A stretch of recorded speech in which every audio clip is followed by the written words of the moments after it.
Eta teh apes abisan beak om. Geus di WC tuluy ka warung. Ngopi. Tuh. Aya deui tarifna di dinya. Tarif naon deui? Tarif kopi. Kopi seduh gitu. Oh. Aya tulisanana. Kira bisa dibalik biar ada poho deui kamari teh.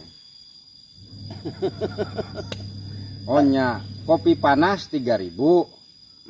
Kopi dingin 5.000. Waduh. Bisa gitu. Nah, abdi teh atuh udah hayang murahnya, pesen kopi panas we. Ditinyuh. Tos we singkat carita mah abi ngopi. Suruput. Pas rek mayar teh abi rek mayar 3.000. Kebeneran duitna pas. Cenah tukang warungna teh kurang 2.000, Pak. Katanya kalau kopi panas 3.000, cek abi teh. Ya Bapak kan minumnya nunggu dingin. Aja lain gitu kocak.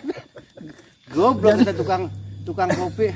Jadi lamun hayang 3.000 teh tur ngagolak keneh langsung beakeun eta 3.000. Atuh ngoplok mun di koro. Ampun eta tukang warung jeung tukang WC. Mata kade lamun ka terminal kudu sing Bisa lain. Mikir we atuh kopi ngogoplak kene kudu diinum langsung.